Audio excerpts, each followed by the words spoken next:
This is a short story based on how I accidentally outed myself to my mother. It's entitled Email from Home.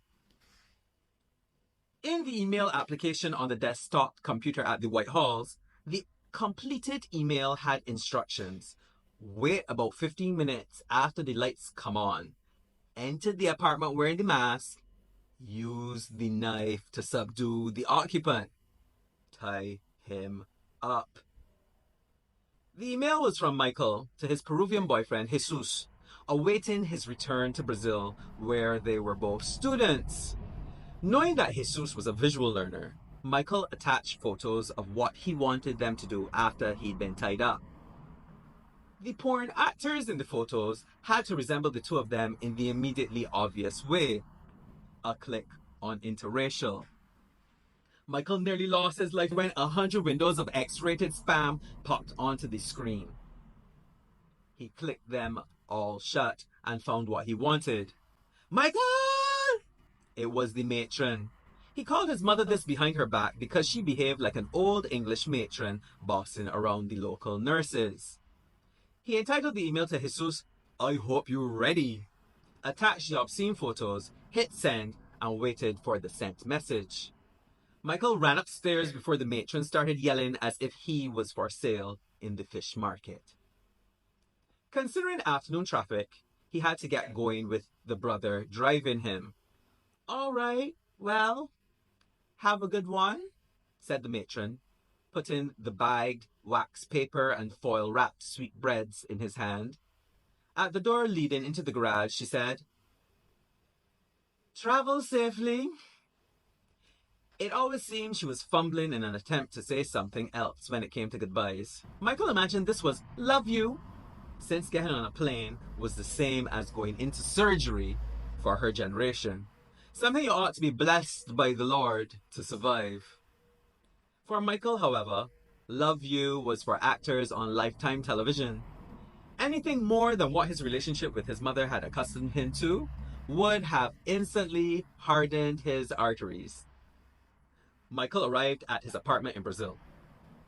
It was one room, brass bed, television stand but no television, computer on a desk with an accordion spine chair, red and royal blue paisley patterned rug, and a minibar in which them 7 coconut breads wouldn't fit.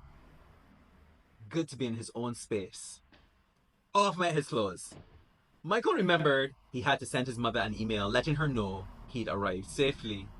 The transformer plugged in started its clicking and wheezing, the computer is whirring, and soon the dial-up internet chimed. The fridge could have belonged in old Mother Hubbard's house. It only had in a bottle of vodka. Let me send this email and order out, he thought. His naked bottom plunked down on the bed. Hotmail was loading. What time it is, though? I would like them to stop the rascal drilling. Hotmail loading. Mailbox open, and in first position, in bold, forward. I hope you ready. Sender, the White Halls. Michael's whole body disappeared. He started pacing, then swallowed a cup of vodka. Standing, instinctively his waist started to work up in celebration of the good news. Now he might experience this thing called freedom. Jesus' mailbox must have been full, and the email had bounced back to the White Hall's inbox. Or, oh shoot, he forgot to clear the sent files. Either way, his mother had seen it. Without giving himself time to think further, he sat, clicked open, clicked print, printer offline. Switching on the printer might help. On the screen, he saw the email's first line. Weird? That's the best you got, Marcia? He asked in the manner of someone entering a house they think might have been a thief. Action, boy, la action! He snatched a sheet of paper from the printer and held it up. Jesus had slipped through the door into his peripheral vision. Michael turned and, seeing him roll up his ski mask and put the knife on the minibar, knew he'd received the email. Read that! Michael handed Jesus the paper. Read it to me, Michael said, irritated that Jesus still wasn't telepathic. Oh, shy. It had become clear to Jesus, recently fluent in Beijing, what he was holding. You got that right, oh shite, said Michael, spinning in his swivel chair. Don't be frightened, read it! You sure you... Be Christ! Michael braked to face Jesus by slapping his arm along the desk's edge. Jesus knew his wide, slanted eyes had lost their power over Michael for now. Always thought you were weird, Jesus read. Weird? Michael flew from the seat and, arms pulled back, yelled at Jesus, well, it is nature or nurture, so choose one! Baby, Jesus let the hand holding the page drop to his side. Don't baby me, I weird, said Michael, fanning open his arms. But pompous in a church every Sunday, bowing to the name of Jesus Christ, ain't weird. Being a Pharisee ain't weird. Pharisee! Michael circled his hand in the air for him to continue. Jesus lifted and dropped his shoulders with a sigh. Disgusting. That is the devil. God giving you over to sin for rejecting his... You is the devil! You is the wrath! Oh, devil!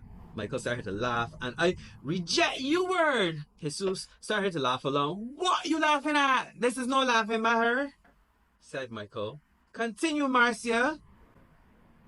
Jesus opened his eyes wide. He could have stepped out of a Japanese anime with that spiky hair. Look how you gone and destroy yourself with this nasty lifestyle. Up in the church every blasted Sunday, and it's my heathen brother that had to be my rock. Michael downed another cup of vodka. But Michael, you knew this was inevitable, Jesus said, trying to comfort. That's what she said? Asked Michael, fists akimbo. I'm talking to you as me, Jesus responded. Michael sucked his teeth. Are you ready? This is just a rehearsal? Baby, what good? Jesus went to put the printout on the desk. Just read it, Michael said, fists akimbo. Jesus pulled in his lips and looked to the ground like a scolded child. I don't know what I can do now. What you can do? You ain't got to wrestle, said Michael, hitting his chest with a fist. Oh, is the body that got to deal with ignoramuses full of gall and hate can't be happy, so nobody ain't to be happy neither. What am I going to tell people? Jesus continued. Tell them to suck out my... I'm not reading this part. Michael tried to snatch it from him but missed. He walked away with a plan to get behind Jesus and jump on his back. The two of them fall onto the bed and start rustling over this email from home. Michael gets hit with Jesus' elbow and sits at a corner of the bed with his hand over his mouth. You cut? Jesus asks, cautiously crawling up behind him. Turning, Michael snatches at the paper and it tears. He had the wrong half, but what are you doing at all? Reaching over, he shakes the mouse to wake up Windows 98. The email is on the screen. If you catch something, don't come back in this house, it says. Michael looks up at Jesus, who, standing behind him, had rested his hands on his shoulders. Put on the ski mask, says Michael. I want you bull me while I type my response. You is the martyr, I is the pestle, he replies, clawing off his shirt without hesitation. Next morning, satiated from angry sexual relations to bun-up batty boy dancehall music, Michael trembled in a stretch that turned into a yawn. He stood up. His jaw dropped and eyelids flew open, remembering what he'd written his mother. He moved the mouse and hunched over to look at the monitor screen. In the email application, there was a new email. Untitled, Sender, the White Halls. Michael clicked it and ran away. In the bathroom, he emptied his bladder. Washing his hands, he looked himself in the mirror and bared his teeth in a growl.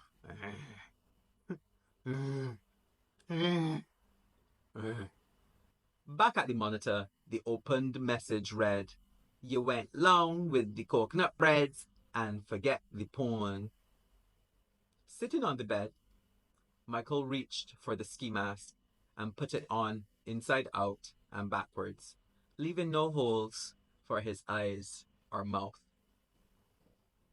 Thank you for listening. Like I said at the beginning, this story was based on the real life story of me accidentally outing myself to my mother.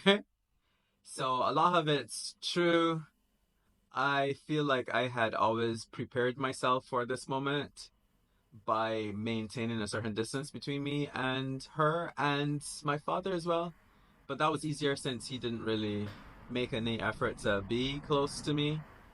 I was basically protecting myself so that when this moment occurred, I knew how I would respond to it, and I did. So that's it. If you have any questions, you can feel free to ask me in the comments. Okay? I look forward to hearing what you have to say. Bye.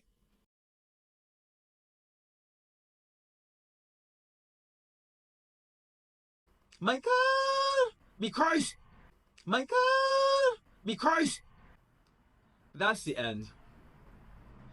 Like I said at the beginning, this story is based on my coming out story. So a lot of it is true.